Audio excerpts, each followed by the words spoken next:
It is my pleasure to welcome everyone to the 489th meeting of the Economic Club of New York in its 111th year. My name is Peter Henry. I'm Vice Chairman of the Economic Club and Dean Emeritus and Professor of Economics and Finance at the NYU Stern School of Business. The Economic Club of New York is the nation's leading nonpartisan forum for speeches and conversation on economic, social, and political issues. Over 1,000 prominent guest speakers have appeared before the club over the last century and have established a strong tradition of excellence. I'd like to recognize our now 271 members of the Centennial Society, some of whom are seated in the front of the room. Their support of the Centennial Society ensures that the financial backbone of the club remains strong and allows us to invest in key areas that enable the club to better serve our members. Let's please give the Centennial Club a round of applause. Thank you for your support. We're also delighted to welcome several of our ECNY class of 2018 fellows who are in attendance today, as well as students from Fordham University and the NYU Stern School of Business. We are now making applications available online for 2019 fellows for the program, and perhaps some of you might want to consider nominating a talented next-gen leader from your organization to participate. It's an excellent opportunity to get to know the club. There's information on each of the tables today about this and other club programs. The club has been diversifying its programming and membership to include better representation from thought leaders in the tech sector. And so we are particularly delighted today to welcome Reid Hoffman, co-founder of LinkedIn and partner at Greylock Partners.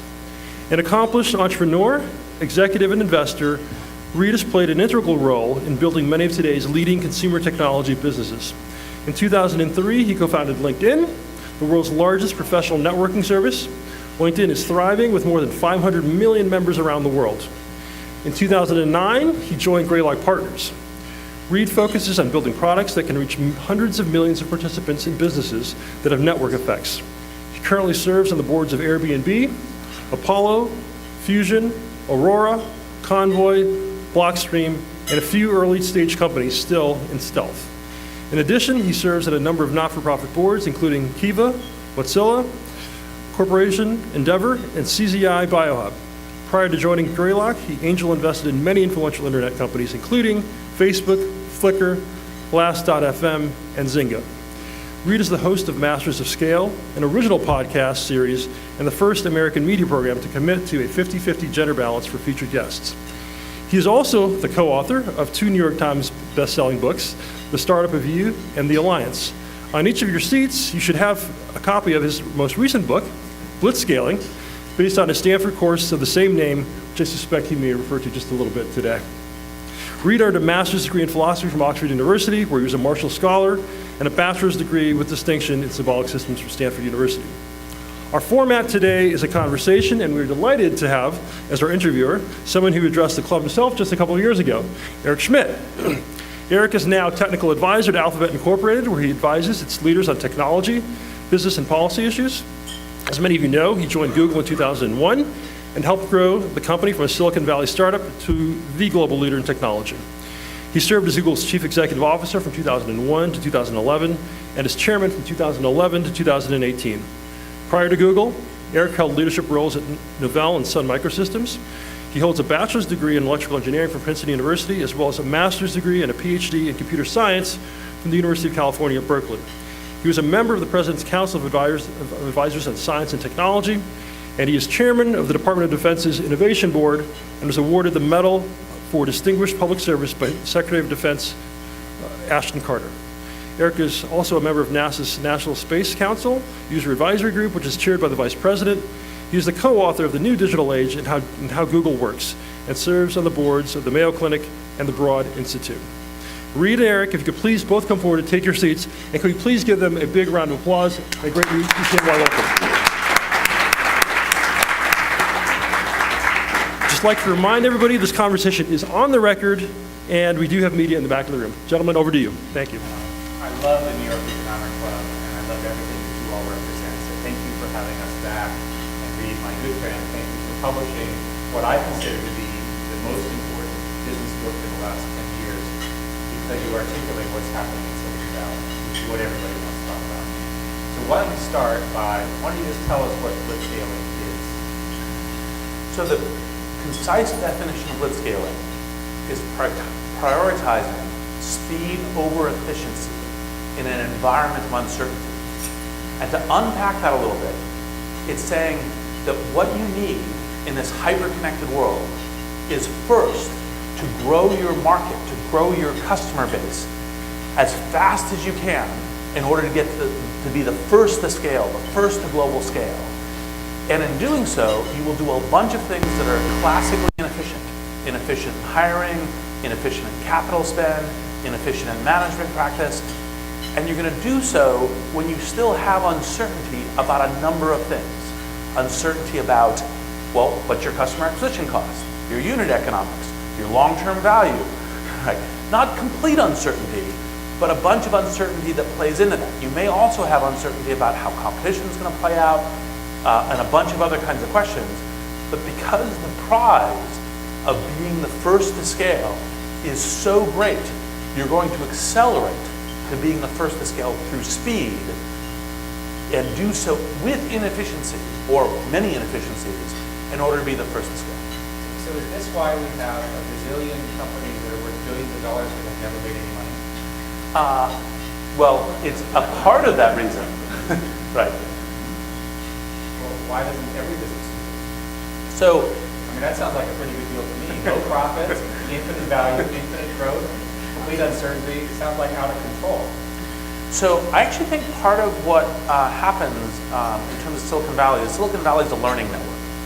And in the first, kind of internet boom, where you had a bunch of crazy companies, you had Webvan, you had All Advantage, you had all of these things which were kind of saying, okay, all that matters is scale, and that's it.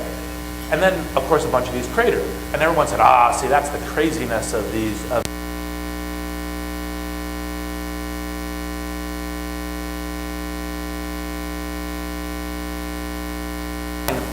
What is the pattern by which you can actually, in fact, blitzscale, because you have actually a mature business that's very interesting and that people believe and will invest in as being companies of the future. And so, modern up-and-coming companies include Airbnb, Uber, a bunch of the other ones, but then there was also, of course, Alphabet, Facebook, PayPal, a stack of these. Let's unpack this, because there's something actually crazy going on. These are now the most valuable companies in the world, so there must be some legitimacy to your argument. Right? There must be some value being created in this, what looks like madness compared to traditional logic.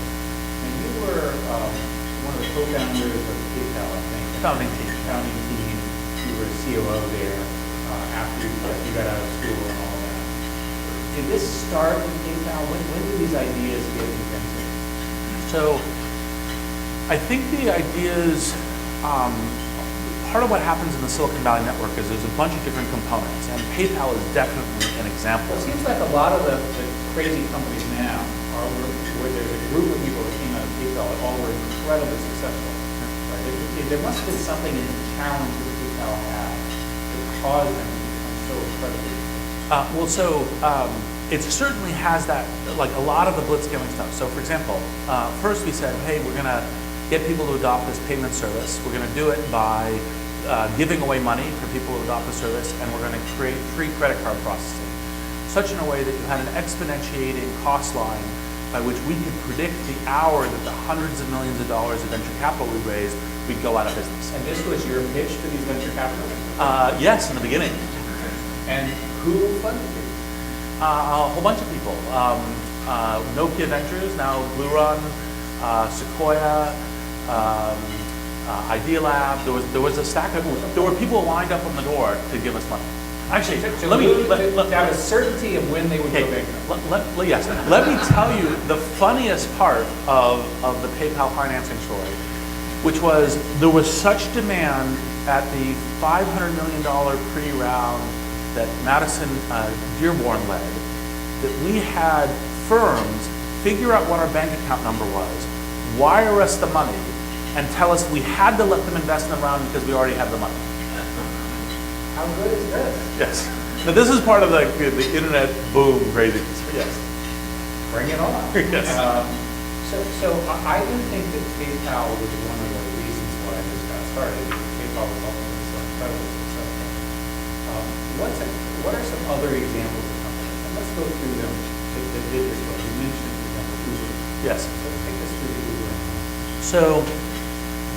Uber. When Uber starts, it thinks, okay, we're just a way of hailing black cars. That's what the kind of total addressable market is. And it isn't really thinking about reinventing logistics as a service. And that part of the thing that you frequently see in these blitzscaling markets is actually, in fact, there's an entirely new market that's going to be created, transport as a service, that's going to completely change what the actual, who the buyers are, the demand curve, the repeat utilization, day by day, week by week. And so Uber begins to realize, as it's kind of launched the service, that it isn't just it's mobile for black cars or mobile for black cars and taxis, but is an entirely new transformation of how people logistics within cities work. And it also realizes that its primary network effects are local to cities, and that a lot of people recognize it, and that it has this kind of classic demand of it's going to have competitors from all around the world, and it needs to go as fast as possible. So one of the benefits that you have within being a Silicon Valley startup is it can use what we call blitz capital, which is says we're going to raise a ton of money and we're going to go to multi-threaded. We're going to land in a whole bunch of cities. We haven't figured out our unit economics of what rides are. We haven't figured out. Okay, so you're going to raise billions of dollars and you're going to lose it all at the same time in different cities. Exactly. Okay. It's a winning business model. This is a new economic theory. Yes. No, and my understanding of what Uber did is that they had a small team, they would go into a city, and they would just sort of run, right? Yes. And try to get it established. And what was interesting to me about Uber was they decided to do this in parallel globally. Yes. Right? It was as though they had no time at all. Yes. Which I think is the key point about blitzscaling. You essentially have zero time. Yes. Right. And because this is part of, in that earlier definition, it's a hyper-connected world. And so, Uber didn't have the time to say, hey, let's perfect it in San Francisco, and then we'll go to another 5 cities, we'll figure out what our customer acquisition costs are, we'll figure out exactly what are the right promotional things, what the unit economics per ride is. It was like, no. If this is going to be a very big market, we need to own as much of this market as possible because tons of competition are going to get created, and we'll have difficulty breaking into these other markets. So what we're going to do is we're going to absorb a ton of capital, we're going to take a tech base, but then we're going to enable entrepreneurial teams everywhere, and we're going to say, look, you figure it out, you subsidize it, you figure out how to bring more and more drivers in.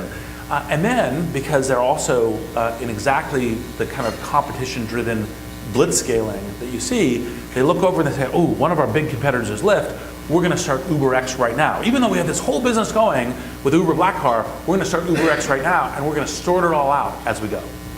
So this may also explain why there are these very large investment funds now for tech, these billion-dollar funds, which are predicated upon the success that you started to invent and that you did in PayPal. In other words, that the game just gets bigger, the periods of time get shorter.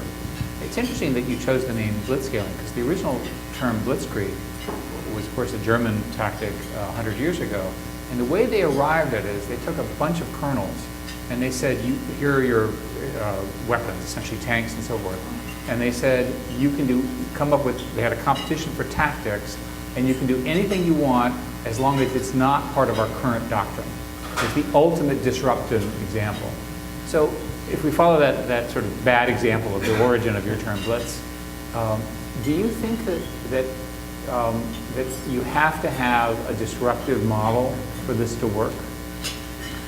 In other words, because it's clear that Uber was disruptive, it's clear that PayPal was disruptive. Disruption is a core of everything. So I think you do need to have some key elements of disruption in order to break free of the pack at speed. It could be virality in the case of like LinkedIn or Facebook. It could be a question of transport logistics or payment system within PayPal and eBay. I think you need those kinds of things in order to make it work. But part of the parallel with kind of the blitz part of this is to say, what is the thinnest possible things that we can do in order to get to scale? Like what we know we're going to have to hire a bunch of people, or we're going to have to do that well, but it's like, what is the minimum set of things that allow us to do our accelerated growth curve? So like, for example, one of the PayPal stories that really made me learn this very early is in the very earliest days of PayPal, we were growing at a compound rate per day. This is when we were in the offices. We'd just taken over the offices from Google that had vacated those offices. That was University. that was a mistake. Yes. We were growing at 2 to 5% compounding per day. And in a payment service, because when something goes wrong, it's money, it's transaction, etc. At that rate, we were going so much in the hole of our 3 customer service people, unable to do so, that people were discovering our phone number that was only listed in the Palo Alto directory, calling it, dialing extensions at random, such that 24/7 you could pick up any desk phone in the office and talk to an angry customer. Right? Because that was the transaction volume with no customer service was leading to that. Now, what we did, and this is kind of the classic kind of lesson from blitzscaling, we said, look, classically you say, oh, go try to fix all the relationship with customers. It's like, well, look, these customers, we're really sorry about this, but it's the future customers and the future thing that matters. So we turned off all our desk phones, started using... So, in other words, ignore the customer. Ignore the customers, exactly, right? Which is one of the things that's in the book, right? Isn't there a whole genre of books of loving your customer? Yes, exactly. You didn't read any of those books. Or we ignored them, right? And then said, okay, how do we get ahead of this? So that how do we get towards building a customer service center? So we, did a deal with the governor of Nebraska and the mayor of Omaha to announce that the internet was coming to Omaha. We flew a third of the company out on the weekends to interview people in groups of 20 to establish a, kind of a customer service center. And within 6 weeks had, I think it was 150 people at desks answering phones in order to do that. Yeah, that's what it takes. Yes. And you were able to do it. And you're also Yes. young and you didn't realize you were not allowed to do that. Yes. So you just did it. Or it didn't matter. Didn't matter. What's interesting is in your book you have a list of counterintuitive strategies, which I think are an indictment. I want to explore the question of traditional business teaching and traditional economics views of these kinds of things, because I think blitzscaling proves, at least for some sectors of those markets, it's completely wrong. All right. Yes. So that's why I think blitzscaling is such a fundamental discovery. It's like there's a category of business where everything you're taught in business school is incorrect. So let's go through that. What are the counterintuitive strategies?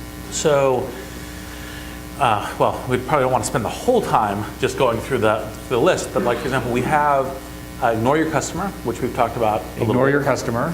Right. Which is really saying focus on your future customers, not on the... Okay, so ignore your current customers and love your future customers. Yes, exactly. You've got to be kidding. Nope. Right. Okay, what's the next one? Okay. Embrace chaos. This is the one that we interviewed you for on Masters of Scale for. Because I was chaotic. Yes. Oh my God. Right. My theory about embracing chaos is just do the best you can. Yes. Right? Like in your case, you're going at 3% a day. You don't have time to think. Just pick Omaha because you saw the ad for Mutual of Omaha. Yes. Well, It must be somewhere in the middle of the country. Right. Well, we did enough to say, hey, there's a bunch of customer service centers here that we can recruit from. It has good telephony. There are direct flights. That took about 30 minutes of analysis. Yes, exactly. Okay. So there was not a lot of planning in that decision. No. And someone in the office knew how to get to the governor's office at Nebraska, so that counted. There aren't that many people who visit Nebraska. You just show up, right? Tolerate bad management. Right, that's another one. Okay. So what happens when you tolerate bad management? Well, so and it's bad management, not terrible management, but it's like, for example, the classic things you're talking. Okay, bad versus terrible. Yeah. Terrible is like illegal, Yeah. and bad is just going bankrupt. Or bad is you're not doing one-on-ones, you're not doing performance reviews. That's a whole genre in business school too. Yes. Manage your people, coach them, give them business review. You don't do any of that either? Nope. Right. Not during your blitzscaling phase. I love this. Yes. Right? All that stuff that I learned, I don't have to do. Yes, exactly. Okay, please continue. All right. Launch a product that embarrasses you. Yes. So this is one of the ones that I am personally most known for, because I started saying this early, which is If you're not embarrassed by your first product release, you've released too late. And this is, again, it's an emphasis on speed. Obviously, embarrassment is not what you want. But in this game, it's the first to customer engagement, the first to learning from your customers, the first from learning what it takes to scale. Because again, it's these future customers. And so, when LinkedIn launched, it was a profile, a means of connecting, a search, and a way of communicating with the people you were connected to. That was it, right? There's not a lot you can do with this product. Like people say, well, what is this? And you're like, well, no, we're building towards the thing that we're getting to, which is, obviously transforming the way that business is done, by which talent is recruited, by which people find out who to do deals with, who to get advice from, that kind of thing. But none of that was there when the product released. Okay, so hire Mrs. Right now, not Mrs. Right? Yes. Okay. Right, so again, a classic thing is, well, you got this idea of what your business is going to be 5 or 10 years from now, and you'd say, well, these are the kind of people we want as executives, this is the way that we'd want an organization to run, and actually, in fact, what you tend to do is hire highly talented generalists that fit with your culture right now, right? Not necessarily the person who is the scale executive who is going to be your scale executive when you're large. You will do that as you go through the different levels. We start with kind of family, we go to tribe, village, city, nation. Each of these is an order of magnitude change in the number of employees. And your entire organizational structure is going to change as you do that. So if you try to hire the executive for a city, a thousands level organization, back when you're a tribe, that's going to be a failure. You're hiring the person for doing this job right now, and then you're reorganizing as you go. Let fires burn? Yep. Clearly, Eric gave us great feedback on earlier versions of the book.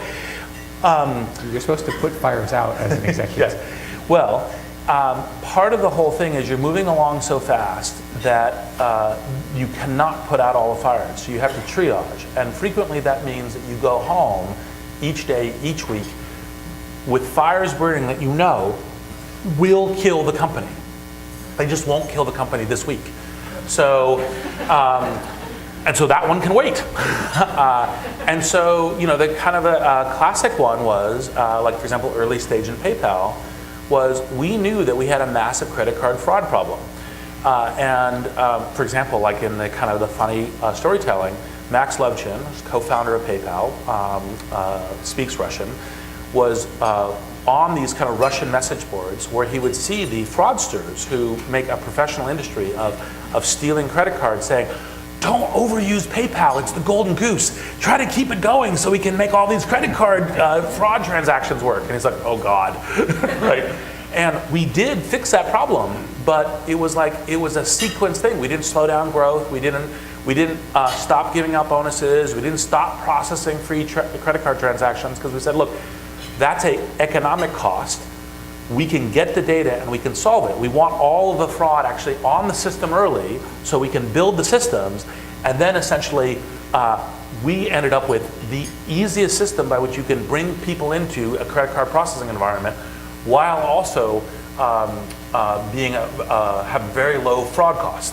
And that was because we allowed it in, we studied it, and then we changed it. So you were just on the edge of bankruptcy.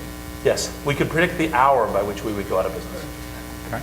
And then the final one I want to talk about is raise too much money. Yes. Why would that be counterintuitive? You should always raise too much money. Sometimes it's counterintuitive to, particularly in the founders who say, look, I want to minimize dilution. I want to I want to give out as little of my company as possible. Whereas actually, in fact, in order to succeed in these businesses, you want to actually have war chests. And you want to have war chests so that you can actually go and actually take experiments and scale and take risks of things that, by spending capital in order to be the first to scale. Now, this sounds so amazing. I think everyone in the room should do it. So what's the limit of this madness, right? Are there any industries that should not be blitzscaled? So blitzscaling is relative speed, right? So the ones that really define it tend to be software-defined industries. Yeah, because software scales quicker because there's no hardware, right? Exactly. Software also tends to be businesses with network effects, because the high spend of capital still ends up with a very valuable business at the end as a way of doing it. So you tend to, if it's a slider, as the slider tends to go to 10, or if we want to do Spinal Tap, 11, in terms of how this goes, it tends to be software businesses, consumer internet, businesses with network effects, businesses with massive scale effects, where the scale, a minimum scale is what's required. It's not a network effect, but still a very valuable kind of competitive moat. Now, that being said, as more and more businesses become technology businesses, as more and more businesses are transformed by software and software becomes an integral part of it, that moves them on the scale. And you do see folks, I mean, for example, you've got like Xiaomi coming out of China that are blitzscaling hardware businesses, right? So it's not only software. And so you have to think about, like, what are the different ways you can do that? So if I take sort of the sort of software is eating the world, which is the Andreessen quote, and then your view, it's reasonable to say that at least pieces of businesses are going to have aspects of this in many, many industries then. Yes. So I was trying to think about a blitzscaling example that's well known today, and I could argue, I think, Tesla, right? Mm-hmm. Tesla's clearly not following any of the traditional rules, right? Are they a hardware version of the software version of blitzscaling? Yes, and they've had some good fortune, like getting a Toyota factory really cheaply and everything else. But what they're trying to do is say, look, here we're taking the kind of the blitzscaling approach to how are we doing a sequence of different vehicles, and how are we massively scaling our production lines in order to establish an entirely new giant auto company. Well, most people, for example, would say maybe you should get the Model 3 to work before you add trucks, sports cars, and all the other things they're doing. But blitzscaling would say do it all at the same time. Or do it, don't wait and tune it, get it started. Right? So get to that multi-threading. So it's like, okay, we do the Roadster first, but as immediately we do the Roadster, we move to the sedan, we move to the SUV. So again, I'm looking for analogies for non-tech businesses. So it would seem to me that if you get a software point somewhere in your business, and you can get it started, then you can spread the software through, then you can accelerate growth first, second, third, fourth in your business lines. And you can even figure out on hardware. Right? That's part of what Tesla's doing. So why don't traditional businesses do this? Well, so I think, look, in order to do it, you have to have the willingness, you have to have the right pitch to the right investors. These are public companies. You're going to tell the public company, we're going to run the business such that within 1 hour we might go bankrupt? This is not exactly positive shareholder value. Well, usually it's not bankrupt, but like, for example, Amazon, as you mentioned, right? I mean, this is kind of the classic story of you say, well, okay, at one point, Amazon was this $20 billion public company with 17,000 employees that said, I'm going to do Amazon Web Services. Right? There was a cover of a magazine saying, this is stupid, Bezos should just mind the store, he shouldn't be going off and trying to invent this new category that nobody knows about. And yet, of course, Amazon Web Services is one of the massively valuable parts of Amazon that caused it to accelerate. And that's because he's saying, no, I'm going to go invest in this new tech business, and I'm going to do it as a public company. And I think this is the kind of thing where when people say, oh, I learned that this actually, in fact, could be very good for me as a public shareholder to enable certain kinds of teams, certain kinds of businesses to go do this. It isn't just a private company game, it's also a public company game. What's interesting is that for 25 years, Amazon had essentially no profits and no way to get to profits. And there were analyst report after analyst report after analyst report saying this was a terrible strategy. And the way their model worked is that they essentially lost money. And then they had the brilliance of doing AWS, which is now both their source of profits as well as Prime, and the combination of the two, which occurred 20 years after they established this sort of lose everything model. I think you could argue that Amazon is the first blitzscaler as we know it today. Yeah, it's certainly a canonical paradigm. And with no apparent limit to its ability to blitzscale going forward into other industries, yes, right, at least at the moment. So they may prove your model in many other industries besides the ones that we've talked about. Now, you talk in the book, and you've talked publicly and to me about this issue of pirate to Navy. Explain the analogy, and then let's use some examples of pirates that need to become navies. We actually came to this analogy in part because It started with a quote from Steve Jobs, who said, look, it's better to be a pirate than an admiral. And that actually part of this whole innovation and invention and disruption is through this kind of breaking the rules, being a pirate. And then what we realized when we were commenting on the kind of the goods and bads of Uber, and part of what we thought was a strong transition from Travis to Dara, was that part of these blitzscaling companies is you actually want to transition from being a pirate to being an admiral. It isn't always just this kind of swashbuckling pirate. And that part of the many different kind of things that layer into this massively scaling company is you're changing from an informal to a formal culture. You're you're moving from tolerating bad management to instituting good management. You're moving from a, kind of like where you just have a bunch of people who are doing doers to actually putting in managers and executives. And this whole systematization process is part of what is the shift from being pirates to a navy. And this is probably a good point to also mention that one of the things that we have as a chapter in the book is this notion of responsible blitzscaling, which is when you start as a pirate, you care about kind of like what's our impact on society, what's our impact on customers, and you should always be responsible for that. But as you scale, you invest more in that. You invest more on like, okay, so now that we are a piece of logistics infrastructure, a piece of communications infrastructure, our responsibilities grow. And we also, as we're growing the company, we should be investing more in making sure we're doing the right thing there. And that this is also becoming part of the how to blitzscale well corpus. And that is another part of the move from a pirate ship or a band of pirate ships into a navy, is we're actually now also investing in risk mitigation and social impact, these sorts of things. But very few people have the skills to go from pirate to admiral in the analogy that you used. Yes. I was thinking about in Steve Jobs' case, he did Apple the first time, he was fired, he did Next, and then he was hired again and he did this extraordinary recovery, which has never happened essentially, right? It's an extraordinary skill. But he had to be fired to become a phoenix rising. Yes. If you look at in Uber, you have Travis and now Dara.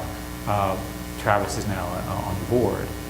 If you look at Amazon, Amazon managed to make it, right, in the sense that Jeff had enough control. There were times with Larry in Oracle where Larry Ellison did not really have control over the company as a pirate, but he had enough voting control way back when that he was able to get through a tough time in the late 80s, and I remember that because I was working with them at the time. It looks to me like you want to, in these companies, you need a pirate as your CEO that can make it to admiral. Yes, and so one of the characteristics we talk about for both founders and executives in the book is infinite learners, right? And so what you want is you want people who, because the game changes. What gets you here won't get you there. And so you need to have people who constantly go, okay, how's the game changing and how do I learn the new game? Not how do I just apply the lessons from the old game that I won, but how do I learn the new game? And that's fundamental. And that's part of like having, the next generation of founders understand this and say, okay, I need to be learning not just how to be a really good pirate, but eventually how to be a really good admiral. Yeah, in my case, working with Larry and Sergey, as a traditional business executive, what I learned from them and watched them do this transition is I learned to be skeptical of common wisdom. Yes. Right? And that what happens is that in business, most everything people do in businesses is common wisdom, right? And what this model says is you question everything, Yes. which is a Andy Grove term from Intel. So there are antecedents to your work, Yes. right? That we can see inspired your invention, if you will, of blitzscaling. Now, it's interesting that you've spent a great deal of time in China, and you influenced me to go back to China, and we both, I think, are beyond impressed by the scale of Chinese entrepreneurialness and its likely competition as companies, I'm not talking about the country, I'm just about the companies, against the Silicon Valley model. Yes. You told me a story, we were in China, and you said, you know what these guys do? And I said, what? And he goes, look, they were late, and so they took over a hotel, they put all of their employees in the hotel for 2 weeks until they could get their product done 7 days a week. And I said, they did? And you said, yeah. Yes, actually, let me tell the specific Yeah, go version, ahead. because So as an investor, I invest in a lot of entrepreneurial groups. And so I usually have a pretty good sense when someone presents to me a plan saying, we're going to get this done in 4 weeks, 8 weeks, 3 months. And I go, yeah, that seems reasonable or not. So my head of LinkedIn China shows me the draft of the new product that we were going to create for LinkedIn China called Qitu, which means Red Horse. It's a version of LinkedIn just in China. He said, we're going to have this out in 8 weeks. And I looked at the plan, and I went, oh, no chance. 8 weeks? 8 weeks. From plan to code? Yes. Okay. And I was like, no chance. And he's like, no, we'll get there. I'm like, no chance. He's like, look, whatever you think, could you come back in 4 weeks? Could be really helpful with the team. We can check in with you, et cetera. I'm like, yeah, okay. I'm the guy who's committed to China. I'll be back here in 4 weeks. I'll come visit. Then what he did is he took the entire product team, the entire engineering team, the entire design team, and checked them into a hotel 2 weeks on, 2 days off. 2 weeks on, 2 days off. And they had breaks for, to sleep, to eat, right? And kind of like to walk around the building quickly. And then they worked. They hit the 8 weeks. When I came back in 4 weeks, I was like, holy shit. Right? Like, you guys have made a ton of progress. Okay, I'm learning. So I went to visit one of the fastest growing startup in China, which I guess is the fastest growing company in the world, a bit ago. And we're chatting with the founder, who's super impressive and very Silicon Valley-like. And I said, tell me about your culture. He said, well, everyone shows up at 10. And I said, when do they work through? He said, until 10 p.m. And I said, well, how many days a week do you work? And he goes, 6 days of work, 6 days a week. And so it was 9:45. And so I said, let me see what happens. And so at exactly 10 o'clock, the building is full. And there's a company that's adding some number of thousands of people per month. So it looks to me like China is the land of blitzscaling. It is, and we actually call it the land of blitzscaling in the book. What is special about China, and what should we draw from this aside from being concerned about competition? So, look, they're all, they're all acting with the kind of here's the aggression, here's how we build industry of this future, partially intensity of the competition. Competition is also what drives the techniques of blitzscaling. Is the thing leads to it because they compete with each other ferociously. I mean, there was something like 10,000 Groupon clones, right? There wasn't just one in China. It was like 10,000, like everyone trying to do these things. And so, and there's a bunch of things they do in blitzscaling because of size of labor market and other kinds of things that we can't do. So like when one of their scale companies, like Tencent, was saying, okay, we need to do something in mobile, they created multiple different groups all working on the same project, competing with each other. Like okay, this group, this group, this group, this group, this group in different cities, and they all have a mandate to own it. And this is within the company. Within the company, right? And so there's a whole bunch of different ways that they do blitzscaling that I just don't think are available to us and are part of how they do this really well. But they have more engineers. They apparently have more money. Yep. Their internet as a percentage of their GDP is greater than the equivalent in the United States. What's going to happen? Will their Chinese, I guess, are naturally entrepreneurial culturally. So you have the combination of a big market, lots of labor, lots of money, and entrepreneurial. What will happen? More and more of interesting tech companies that'll have global relevance will come out of China. Is there some reason, in your view, why they have not so far? They're largely Chinese focused? So I think part of that is because there is such a unique shape to China, and the competition's so fierce that they have to be very focused on winning China. One of the benefits of what happens in Silicon Valley is that there's this intense competition within Silicon Valley. Most people don't realize how competitive all the different startups and large companies are with each other. But it goes to a global focus very quickly. And how do you do global is actually one of the skill sets that Silicon Valley is still better at than China today that could very easily change. Yeah, when I started as CEO at Google, we didn't have any presence outside the United States. So I told the sales guy to go. This had been done to me when I was younger, when I was at Sun. I told him to go to Europe and create our subsidiaries and don't come back until he'd done so. Yes. And he actually took me literally, and it worked. And today that's 50 or 60% of the profits of a $100 billion corporation. So it works. And that's why I'm surprised that they're not more global. I think they're learning it. I think most of the smart ones know that it's like, we don't try to go fight US, we go try to fight South America, Southeast Asia, India, and that's where the actual battlefield So they may come, but not anytime soon. Yes. So let's make the same argument now. So we've talked about China, we've talked about Silicon Valley. Let's talk about non-Silicon Valley. As you know, New York aspires to be a strong competitor to Silicon Valley. If you look at venture funding, New York and Cambridge, Boston are roughly equal in the position of number 2, and there are people who make claims on one side or the other. What is your view about non-Silicon Valleys, and let's list them: Israel, London, Cambridge, New York, Austin, Chicago, and so forth. Obviously, Seattle has 2 of the 5 most valuable companies in it. Do these techniques apply? Why are we not seeing more blitzscaling in these places? So I think the techniques do apply. Obviously, Amazon, Microsoft, Seattle, SpaceX, Snap down in LA. So it's kind of this, we have this broadening on the West Coast. And part of the reason for both doing the book and also the podcast and Masters of Scale, which you were, I think, guest 2 or 3, we were one of the very first, is to try to get the knowledge of these techniques more spreading, because I think the world is better off, and these economic regions are better off to know how this global game is played. And so, I invested in a company in London called Entrepreneur First, which is trying to get more incubated startups in. But if I can interrupt, it seems to me that Europeans probably don't like this model of we might be bankrupt in an hour. Right? They're going to need to learn it.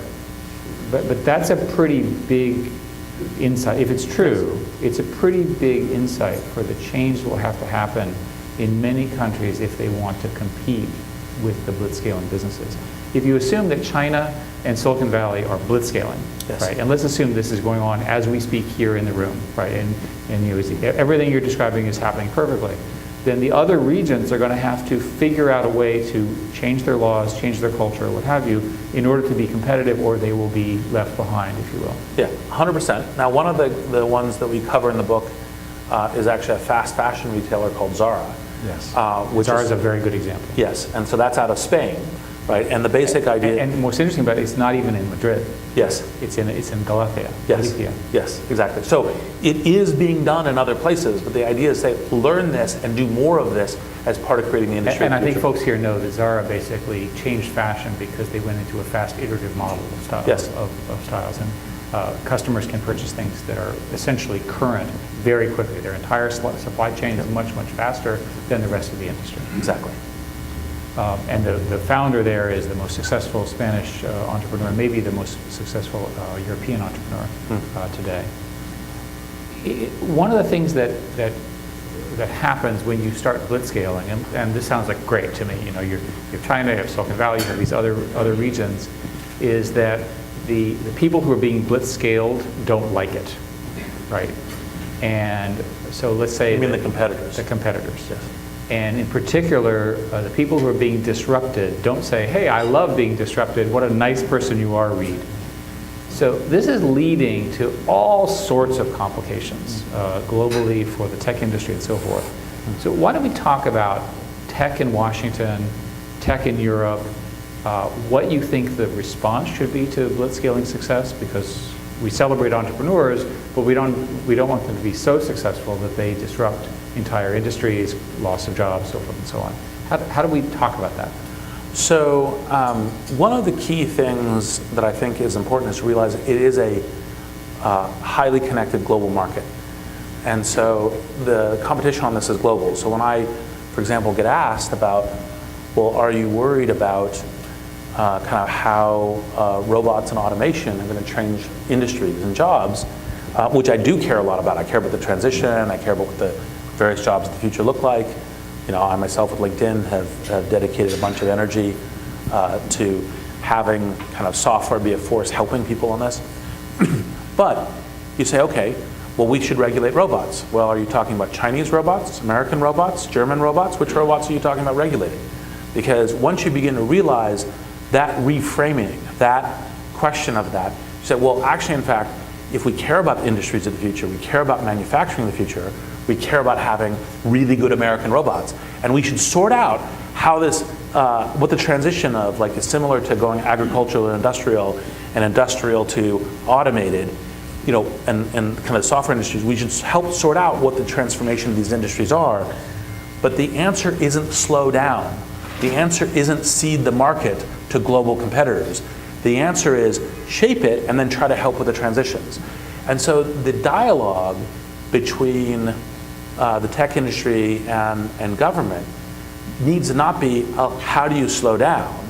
The dialogue needs to be, how do you have the right positive impacts, and how do we keep iterating on that to help with the transition and make that work?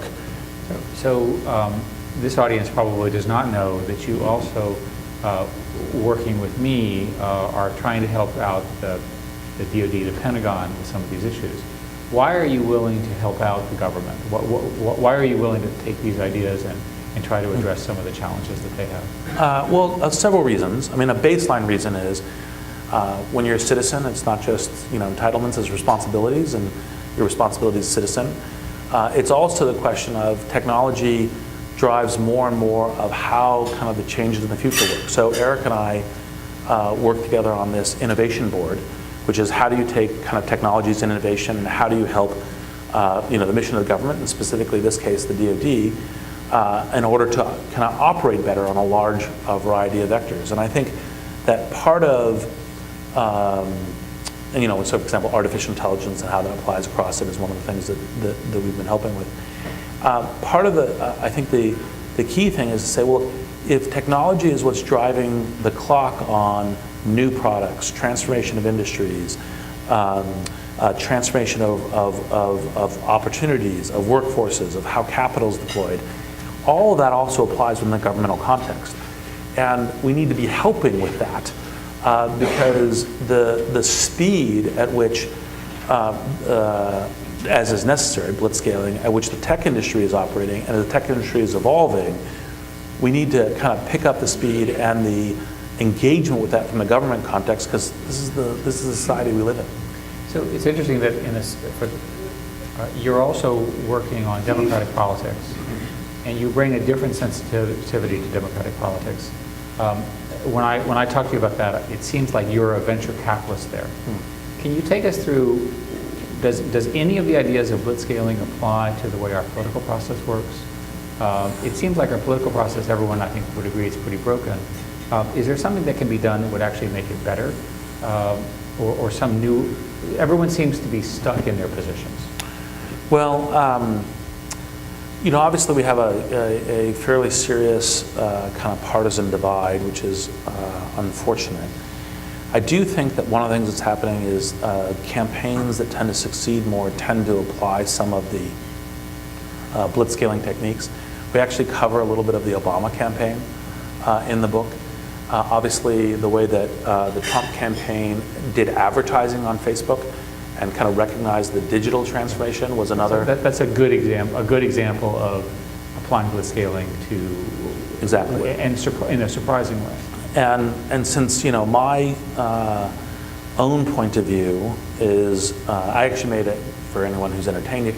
I am so negative on the Trump administration that during 2016 I created a game called Trumped Up Cards, which is modeled off of Cards Against Humanity.